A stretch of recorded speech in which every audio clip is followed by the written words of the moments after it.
to The Green Rush, a podcast about the intersection of cannabis, the capital markets, and culture. On a weekly basis, hosts Ann Donahoe and Louis Goldberg of KCSA Strategic Communications speak with the business leaders, financial experts, cultural icons, legislators, and generally interesting people moving the cannabis industry forward. This week, Louis is joined by Nick as our hosts speak with Bill Thurman, CEO and chairman of Redbird Bioscience, a licensed Oklahoma medical marijuana operator with an emphasis on large-scale cultivation and processing. Oklahoma is the nation's fastest growing medical marijuana market and is a storyline that hasn't yet been explored by the Green Rush crew in depth. So Louis and Nick chat with Bill about all things okay, including what the true potential of the state market is and the untapped cannabis market of the South. So don't sit back, lean forward. Now on to our conversation with Bill Thurman of Redbird.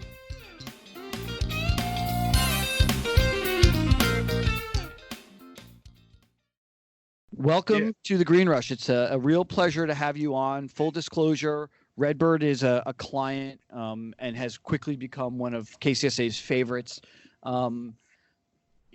Redbird is unique in, when most people think about cannabis, their mind goes to either California or Colorado or even now, Michigan and Illinois, but most people are not thinking about Oklahoma. Can you talk about the Oklahoma market? What's going on there and why are you there? Sure. So the Oklahoma market, when we looked at it, we had experience in the region in healthcare as a provider and understood a little bit about the market and felt like that the state had taken a unique position in the way they were rolling out the program. It was really an execution market.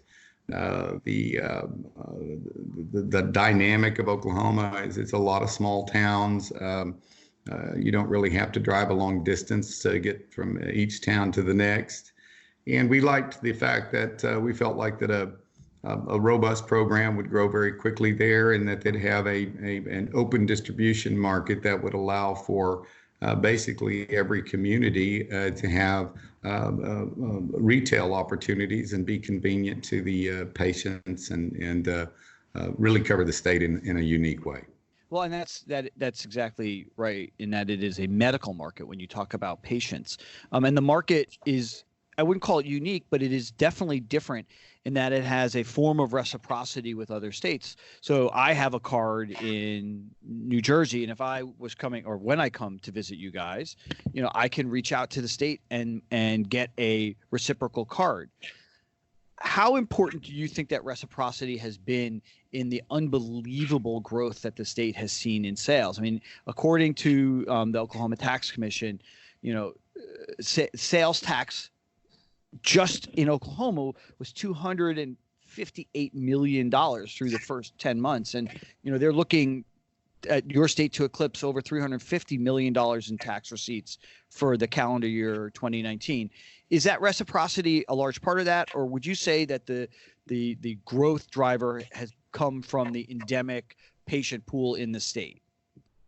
I think that the reciprocity has a lot of potential to develop out here over the next 12 months. I think that it plays a significant role, but I believe that the majority of the business that's being conducted now is generated from the population that resides inside the state. I do I personally have friends and family that have utilized the reciprocity program in Oklahoma. So I do know that it's a significant component, but I believe it will grow continuously over the next several years. Hey, Bill, this is Nick filling in for Ann this week for the episode. Thanks for joining us. How big is that medical market, though? Like, what's the patient population look like right now? And then what's the potential for how big you think it really could get to?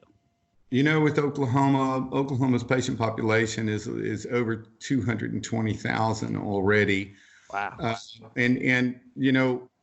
Oklahoma, if you go back into when I was younger, was a market that from a cannabis standpoint, Adair County, where our facility resides, was called in a publication the Humboldt of the South many years ago in the early 80s, I believe, maybe late 70s.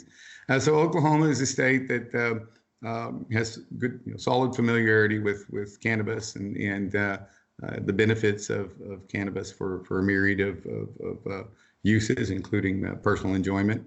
And so we feel like we have a very robust market there in the state that's really been in place for some time, waiting for this opportunity to be served. Yeah, it sounds like it. 222,000, I think you said. That's a huge patient population to. It's like 5% of the state. Yeah, that's huge. And then I think one of the things following the Oklahoma growth of the medical market is how many licenses have been given out. You guys had, I think it's over 7,300 in the first year, including 4,300 grower permits. Like, right. Like how is that just not gonna just lead to saturation within that market? Like, what's gonna take it for somebody to actually win in the Oklahoma market? I look at things a little differently. Oklahoma is a state that is unique individuals, very independent, and individuals. And we believe that the small business operator has a unique opportunity here. It's not tremendously expensive to get into business. We're advocates. I grew up here in this area and was in agriculture. And so we feel like there's plenty of room for everybody and unique, everybody who has something unique can find a market for it. We are not targeting by any means an extremely dominating disposition in the state. I think most of our targets are for the next year or so are under 10% of the market, maybe around 8%. And then as the market grows, we've modeled our scale out over the next 24 months to really maintain and maybe grow to a 12 or 14% disposition in the market.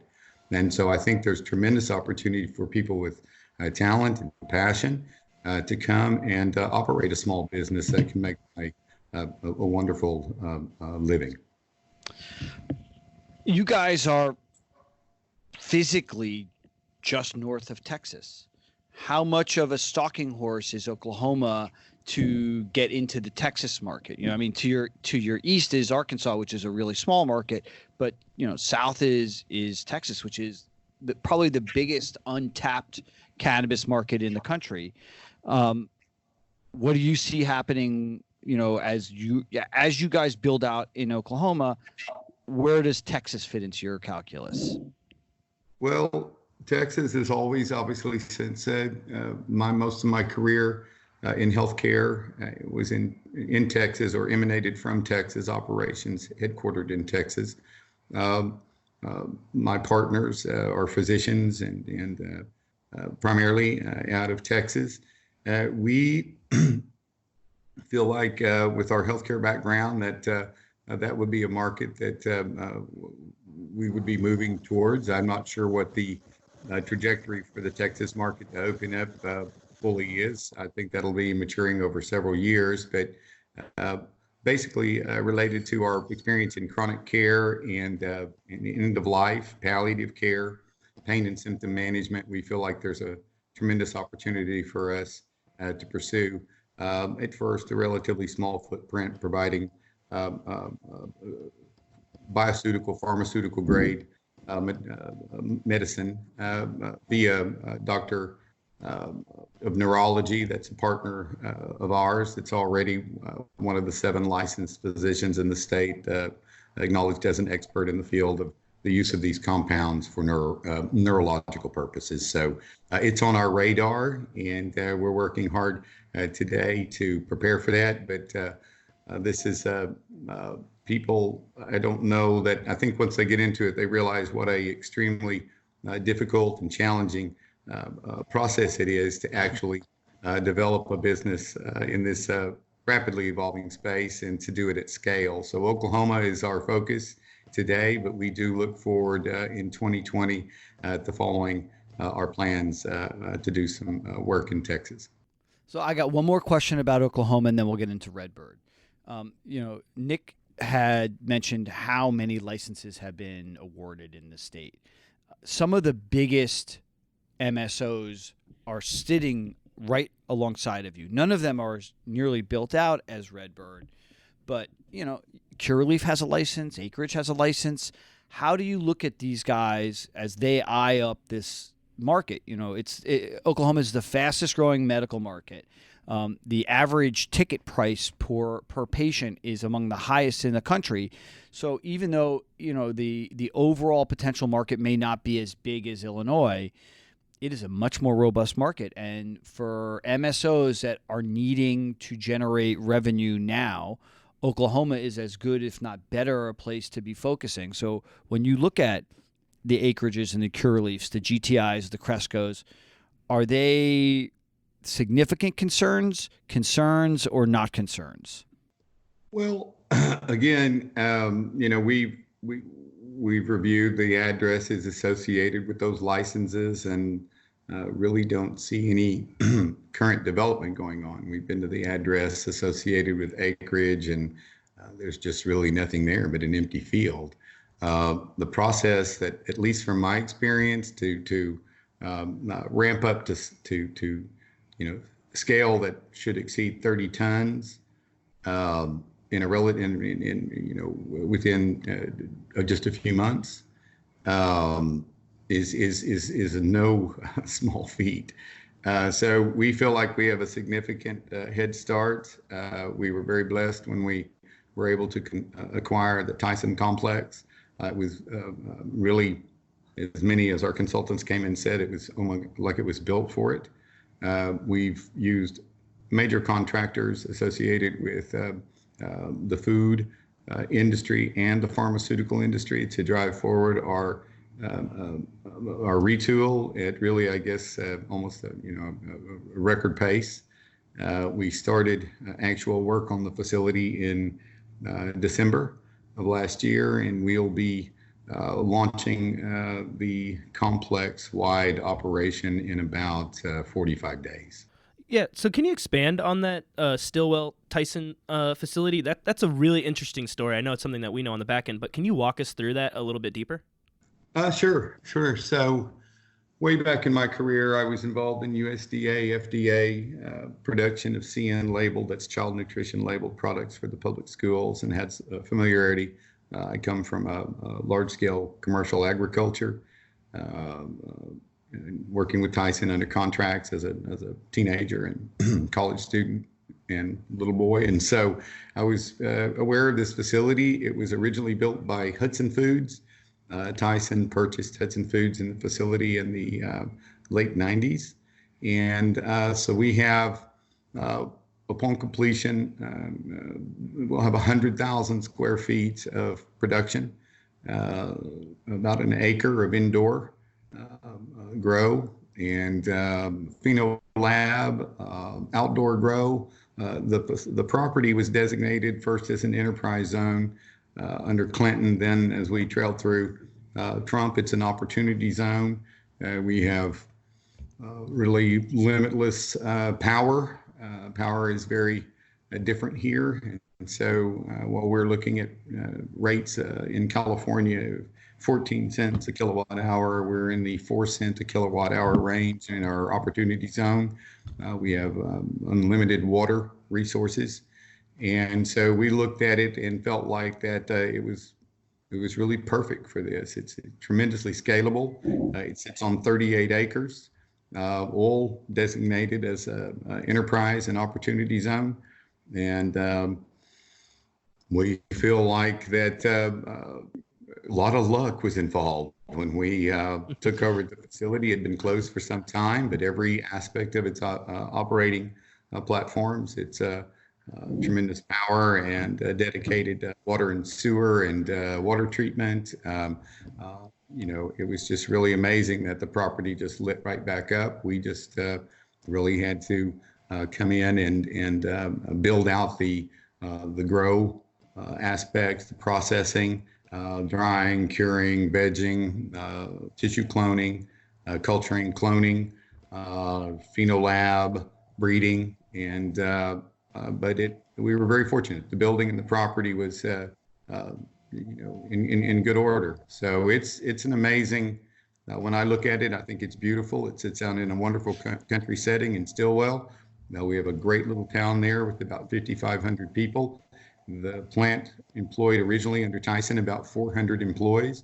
And so we're very excited to reopen it and to provide living wages and Blue Cross and really be involved with the community. It's very heartwarming and exciting to see it come to life. So we're just remind everybody we're talking with Bill Thurman from Redbird. Your background is not cannabis, right? I mean, while we can joke a little bit about the history of how young people don't know how to roll a joint, and you and I do, so you may have a history with rolling your own, but how did you get into a business where you're rolling for 100,000, 200,000 people? Well, my career, I've spent the last 25 years in healthcare, primarily I started in Texas. I started my career in skilled nursing and rehab, developed many facilities across Texas. Really enjoyed the opportunity to care for those in need. Had some wonderful team members and lifelong dear friends that I met in that process. And in 2004, I moved into hospice. Just fell in love with it. It is. Wait, you fell in love with hospice care? I did. The gift of service is it's just something that is incredibly rewarding. And the people that I met, the caregivers, their ability to just with a touch and a voice and be able to ease people's suffering, in the last year of life. And I've cared for primarily people in the last 5 years of life.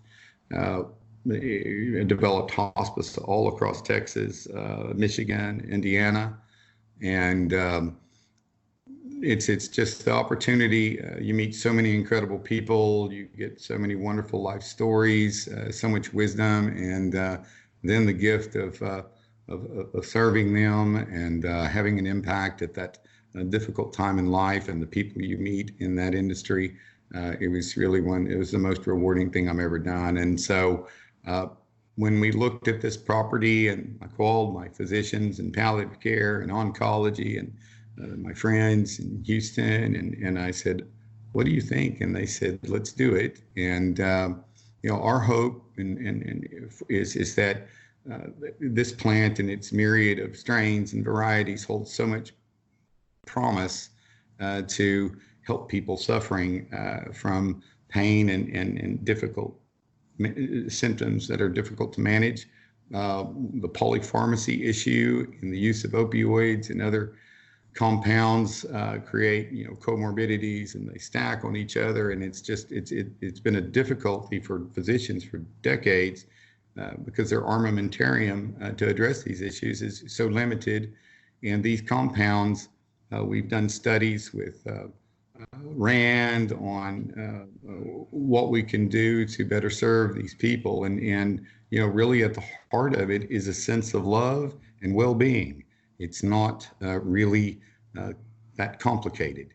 And so the compounds, this plant has a natural disposition, an organic disposition to give the patient what they need, not give them what they don't need, and to provide a sense of well-being in the face of very difficult times. And so we have a real passion for that, and I feel very grateful to be here driving this forward.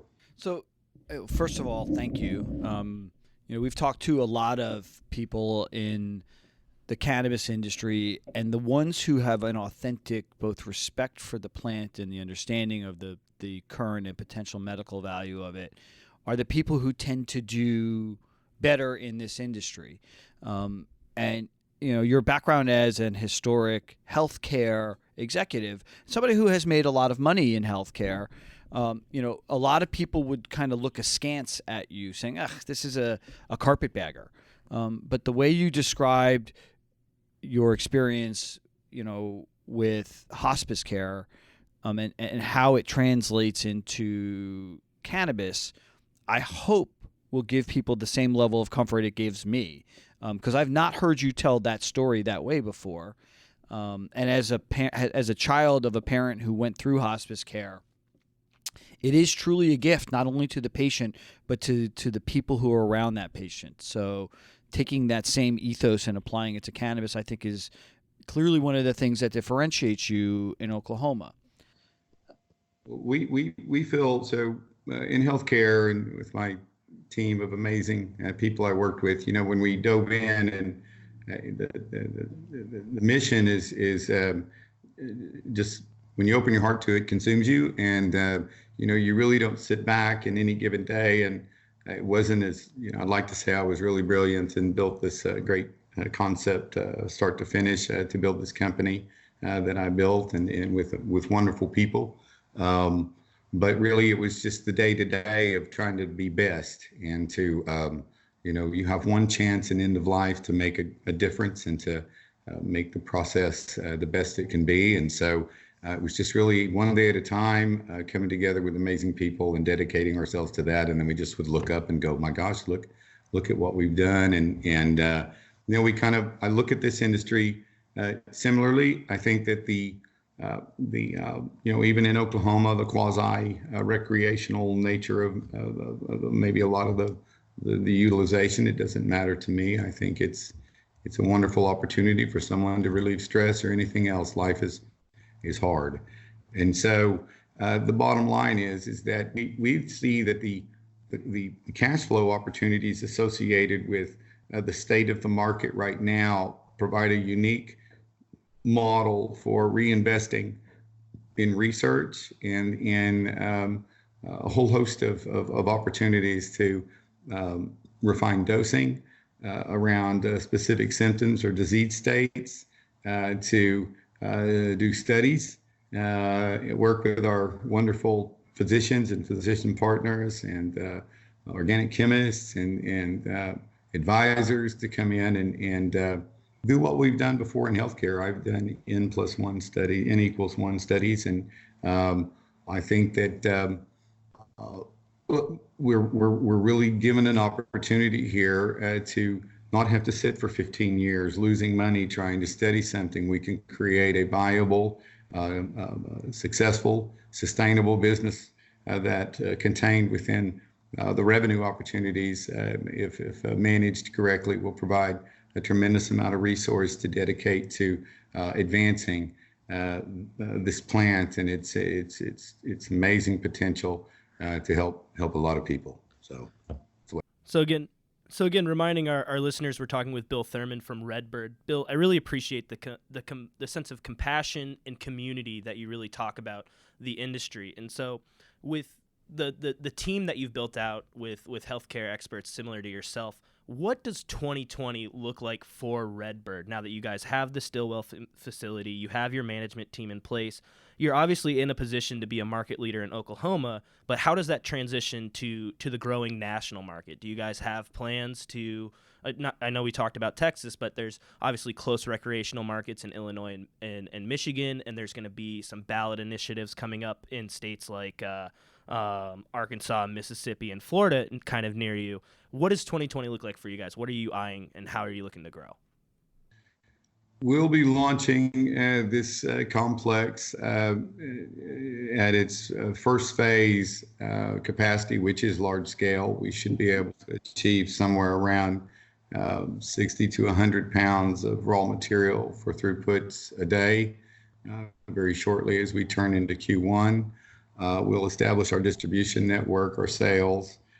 We are working with, I guess I can use company names, with Media Gel, Studio Flight, a whole host of branding and public relations, obviously with KCSA. Really enjoying that. So we to develop a strategy to, when we say MSO in this space, it's a multi-state operator. So in healthcare, an MSO is a management services organization. And so we're approaching this more from, I guess, because I go back to what I've experienced and from a healthcare concept, build an MSO. We believe we'll have that completed in Q1. management services organization that will give me some young, excited, passionate, talented, extremely great opportunity with some people joining our effort here that are younger than me, and bring all of their abilities to bear to see if this model has an application in any number of markets across the country. Some of the things that I'm hoping will change for everybody's benefit as I look at scalability and being able to manage in a more traditional manufacturing and inventory, distribution, logistics. It really needs to open up from a retail standpoint. I think the constriction on retail has really created some difficulties. And then in many markets, you also have to deal with ever-changing regulatory environment and legislative, and if they could settle that down a little bit and create a more accessible and convenient way for patients and also for personal enjoyment to purchase the products, it would benefit the whole industry in those states. So I'm hopeful for not just ourselves, but for the other folks. This has been terribly hard.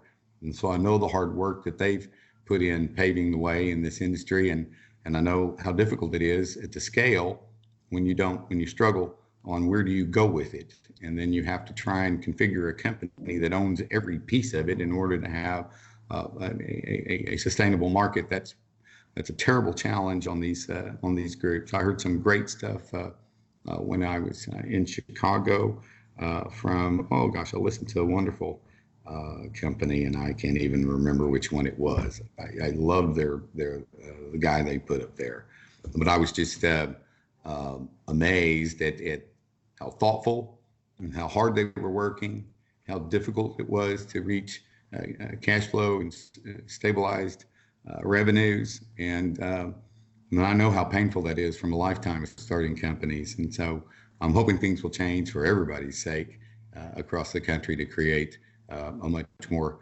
logical, pathway for everybody to scale.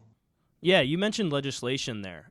What are your thoughts on the Safe Banking Act, the MORE Act that recently just got marked up through the Judiciary Committee? Do you think that these have realistic possibilities to pass, or are these just frameworks that maybe could be used, later down the line? Are we going to see any real action on, alleviating the banking regulations or any help on interstate commerce in 2020? I think they already, and I don't stay up on it. We have a lot of folks that watch that for us, but I know that on some of the ability to transport hemp and CBD products, when we had some issues very early on, just a few months ago, really at the beginning of the year, with truckloads being confiscated. I think that's a great step on being able to move across state lines for processing and packaging and so from a THC basis in the products, I think that it's several years out. We have such a broken system in DC right now that I can't see them focusing on things very well over the next year. So I'm hopeful that over the next couple of years, we ought to see some movement in banking and start to see some movement in decriminalization. My hope is that over the next 36 months, both those issues will be reaching their resolution. We're not banking on it, no pun intended. We have banking services, and we went to some trouble in the beginning and spent a little bit of money on from legal structure so we could be very 280E compliant and have an opportunity to not only participate with commercial banks from the standpoint of deposits, but also from the standpoint of some traditional commercial bank services, credit lines, and other things like that. So, talking about credit lines, cannabis is an unbelievably capital-intensive industry. So let's talk about you guys a little bit. How are you funded? What are your capital markets strategies or aspirations? And really, what are your growth strategies or aspirations for the next 18 months? Well, we we privately funded, myself and some partners and people I'd worked with primarily in healthcare over the last 10, 15 years. And we just out of pocket funded it. It is ridiculously expensive. I will tell you that so much of what gets dedicated to this industry could be existing in the food industry for 20% of the cost of equipment and other items, just because it's cannabis. I find that disheartening. I see that there's a lot of it's a very difficult world to navigate. People are taking advantage of it. Very expensive equipment, everything associated with it's expensive. All the services are expensive.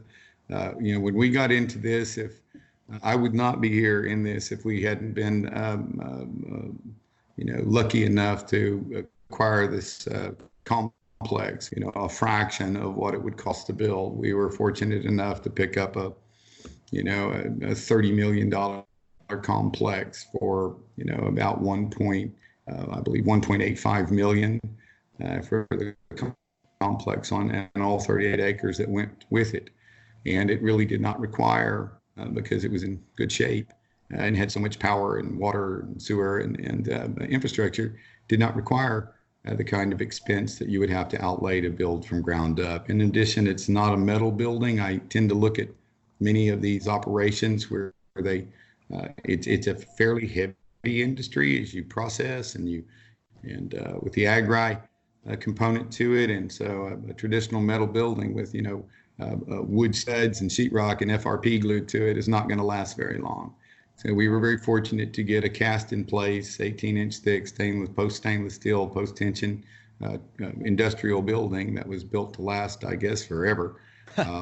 Well, it had to deal with a lot of chicken shit, right? I mean, you're talking about a lot of chickens. And so to me, we were very lucky. So it kept our costs down on our main structure and our complex. We'll put about, because we'll have 16,000 square feet of state-of-the-art processing for extractions. We have a preliminary packaging JV with EPAC, and we have will be PLC, spectrochromatography, a whole host of things that are next generation applications, basically from pharmaceutical industry. And we really want to get down and understand how we can move these compounds through in a way that doesn't destroy the properties that benefit the patients. And this project for us is about at the end of the day about $20 million out of just a group of us. This is not where we make our living. I was retired, and they have other businesses, et cetera. So we just when you were out, they sucked you back in. Yeah, we just pulled together, yes, and threw some money at it. And we do have a commercial bank participating with us. We wanted to establish that relationship. We'll run probably about a $4.5 million operating line for fun there. And we have had the benefit of our relationships out of Houston that took us to New York, to some wonderful relationships there in investment banking and private equity. We may consider that. I've used venture capital and private equity in the past. So we feel like we're in a good position to capitalize. We're in the middle right now. We have decided to go ahead and expand some of our capacities as it relates to production of CBD. So we're about to throw another 10 million in it, just out of our primary group, which will put us at about 30 million. So it sounds like you don't need the capital markets to fund growth, which puts you at a unique advantage against your public company peers. There was an analysis done by MGO, which is the Deloitte of cannabis, after Q2, looking at all of the public cannabis companies, and the average MSO, given what their cash on hand was and what their burn rate was, had 6 months of life left.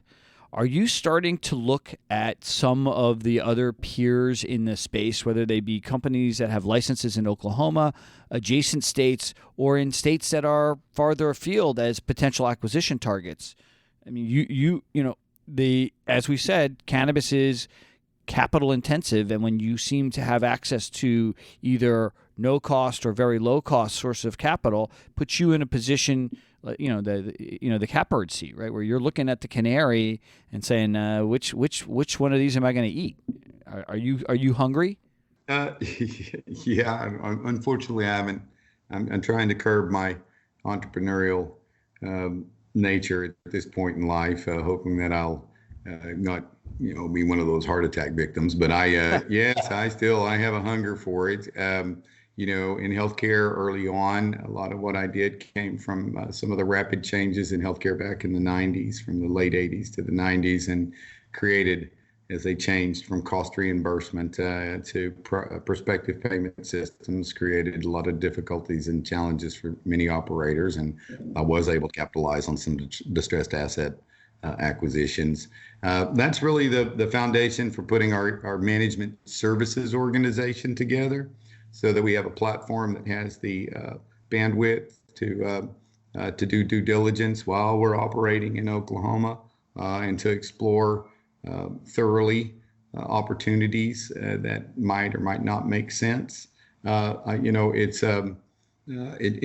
I attended a recent conference where I recognized I came originally way back working with a family shop, and I know that type of environment, when I see so many companies at the event I went to that were it started in the public market, in the investment banking public market for raising capital. We're now talking to the family shops. I realized that wasn't a very good place to end up. I look at it that I don't ever wish anybody any failure, because I know how hard starting a company is, but we will position ourselves to take advantage of opportunities where something's either just not gone right, and see if we have what it takes to come in and turn it around. So you talked about a little bit how there's opportunities for small businesses within this spot. So just given this conversation we just had, how capital intensive this industry is, if a young entrepreneur approached you saying they wanted to get into cannabis, how would you counsel them to do it? Because while there does seem like an opportunity to get a license in Oklahoma, how do you sustain that? Well, we strive to be the best at what you do. Don't go to step 2 unless you achieve step 1, and get yourself just a little bit of capital. It doesn't take a lot. We're in a position right now and have been talking to people to actually sponsor some of those support services. I love to see young entrepreneurs working hard, and I'm happy to participate with them and encourage them in areas that I think that they can accomplish it. The money on this is so tremendous, and it's just we're all equity. It's very, very difficult. And so to come in and provide a service to a larger provider can be an incredibly rewarding business. In my healthcare companies, I had many companies that provided medical supplies, durable medical equipment, delivery services, on and on and on. And they thrived. They did very well. And so I see that there's a tremendous opportunity here for very little startup capital requirement, if you've got some knowledge and ability and the passion to come in and to provide services to larger providers. We're going to need them on an ongoing basis. So a lot of those young entrepreneurs that do want to get in the cannabis industry, though, are people of color, though, that have been disproportionately affected by the war on drugs. Do you have any corporate social responsibility platform that's helping elevate those young entrepreneurs? I really believe deeply that And I can't remember the name. Maybe it was Kronos. I don't know. In an event I was at, the young gentleman up there was really gifted and talented, and enunciated a lot of these strategies in a way that was much more articulate than I can, and I was very moved by it. And so Absolutely. To me, the opportunity to redirect revenues through sponsorship of licensure. I have experience in healthcare through minority waiver programs. I know Kaiser has a great one out on the West Coast for minority healthcare providers. That's an awesome model people could look at.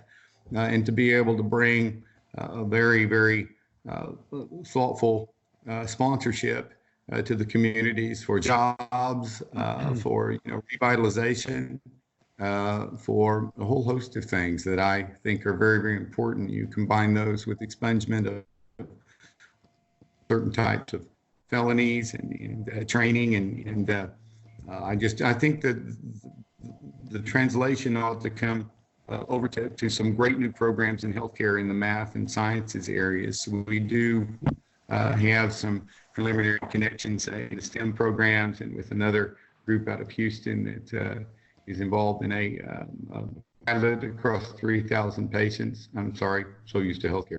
3,000 students in elementary school to sponsor math, sciences, and technologies education that's done amazing work. And we feel like absolutely there should be a minority waiver program, robust minority waiver program for licensure. We'd stick to the retail. The manufacturing side is awful. And so awful. And you bought a chicken plant, which is not, I mean, like you bought a chicken plant, which is also awful manufacturing. It's like. It's awful, and it's very expensive. Everything you do is 1 minute after the next, 50 grand here, 100 grand there, 500,000 here, on and on and on. And it's just awful. And so I really feel like that we have a very diverse organization. We're represented by probably every religion, Hindu, Buddhist, Muslim, Christian, agnostic, we have people from India, people from, all of Nigeria. But healthcare is a very, very diverse industry, and it's through that diversity that healthcare, on the ground, not up in the sky in Medicare and Medicaid and the reimbursement and the pharmaceutical side, but on the ground where, the caregiver meets the one who needs the care, the doctors, the nurses, the aides. Diversity is the strength in healthcare. Bill, the Oklahoma market is only so big as a potential medical market.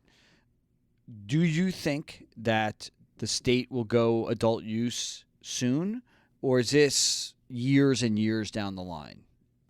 Oh, no. I think that with the Oklahoma process, they can bring a public vote.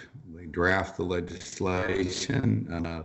I think that it's good that they almost did both at the same time. That would have been disastrous. And I think getting a chance to put some regulations and some processes in place to manage the program in the state was wise. I think that they'll have the required signatures on the petition to submit for a vote here potentially in November of 2020. It's not a foregone conclusion, but the state passed very decisively on medical.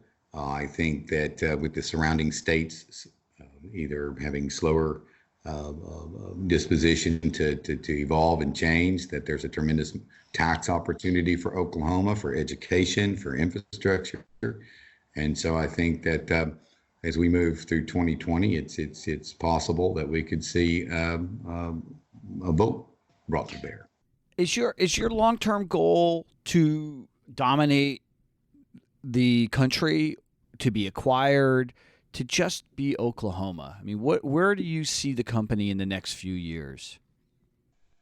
I don't have any desire to dominate anything. I'm getting older, and but again, with the incredible individuals we have lining up to come and take the reins in our management platform, I think the sky's the limit. I think that they certainly with their age and energy and education and experience and talent are looking towards potentially a public an opportunity to take this public. I'm happy to do whatever they'd like to do. I'm not in a position. Oh, if you don't have to go public, don't go public. Being public it's tough. It's not fun. I said the same thing to them. I was like, why in God's name would you want to do that? But as far as growing it and becoming a substantial provider, I say provider again, I'm so wrapped in healthcare. Being a substantial multi-state operator with different types of operations depending on the state dispositions and regulations, I think I would support the team in their high aspirations. None of us that have put the money in to facilitate this are need it back anytime soon, and we're happy to sponsor growth and really see what we can accomplish here. I think there's sky's the limit with this. It's going to evolve. It's going to end up being I think there's probably when some of the old days, I remember studying what the government estimated the illicit cannabis market in excess of $60 to $80 billion. I think that was several years ago. And so under the table, flipping that, and there's a lot of opportunity there when they get these illogical or irrational models for serving their populations that will move that illicit market, and rather than grow it, which it's doing in many of them, we'll move it to the licensed market, and that's essential to happen too. And then also products for everybody's budget, also programs just like any other pharmaceutical or bioceutical company that provide substantially discounted or in certain instances free products to people that are on Medicaid or have children that are in need and stuff like that. So, it's wide open to do some incredible work for communities that have suffered under the war on drugs and a whole host of other issues and the criminal justice system's approach to that. I think there's tremendous opportunity to open up in other states to provide, whether it's medical or recreational, to provide incredible products. It's in its infancy. All right, you clearly have had tremendous success in your career and are poised for another big win with Redbird. But success is the child of failure. I really believe that you don't become successful until you have not only learned how to fail, but learned what you have learned from that failure. Can you talk about what failure has meant in your career and how it's informed how you've become a success?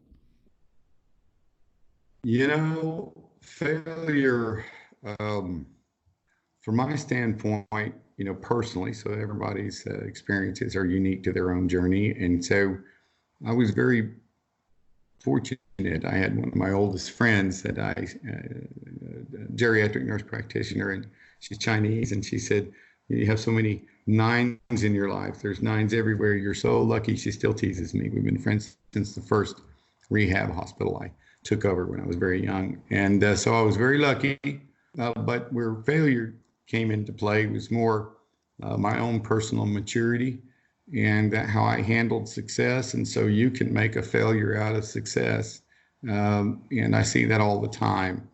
And so really surviving my own failures through success and being able to mature and understand how grateful I should be each time I've been fortunate enough to succeed and overcome a difficulty in the business world. I look at it, most of the time, people's expectations are somewhat skewed to a state of exuberance because you really shouldn't fall in love with your ideas or in our business. You need to let something that's really supposed to already happen, if you can align yourself kind of in the flow and not force it, and then it'll take a path that'll be more rewarding. You force things, you get focused on the money, and then you'll be taught a lesson. So I survived my lessons from my own immaturity and make money, run wild, that kind of stuff. Bill, thank you so much for giving us so much of your time and really walking us through, the Oklahoma market, everything you've been doing with Redbird. We just have one last question for you. I know we've been talking for a while, but it's one that we ask everybody that joins our show. That what do you think is the biggest undertold story in the cannabis space right now? Yeah, if I had one thing that would help everybody, I think people should take a look at a less restricted retail outlet model. They've used it and they've rolled it out in a way that makes very little sense and has created a really untenable business model. You can't scale. A war for limited outlets and to own everything, that doesn't make anybody really great. Somebody that's incredible at retail is probably not going to be the same person that's incredible at manufacturing and wholesale. And so I would say that get the story out that everybody needs to revisit and stop believing that a restricted market is an advantage. And in healthcare, it was very, very restricted in the 80s. 70s, 80s, going way back, and 90s, and in many instances, the states that had highly restricted licensure programs and licenses sold for millions and millions, they restricted the quality of the services to the people. And I believe that opening this up, I could start a Coca-Cola company right now if I wanted to, or a Tyson or anything else. What's the difference? Why should this be? To me, it's an unfortunate aspect of a gold rush mentality that has been crafted to impact individuals rather than the consumer.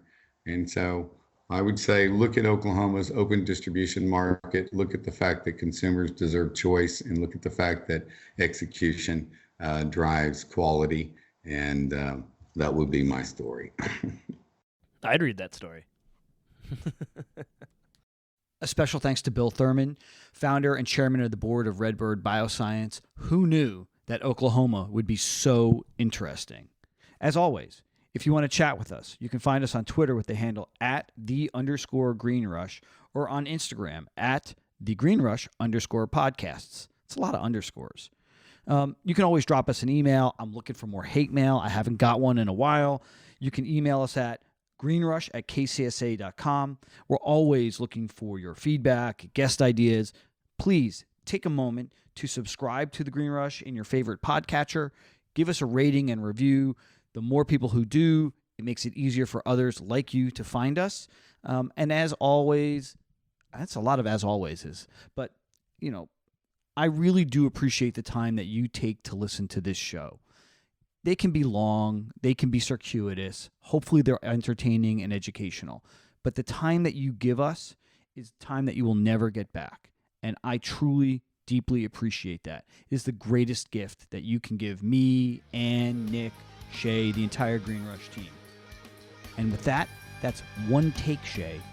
One take.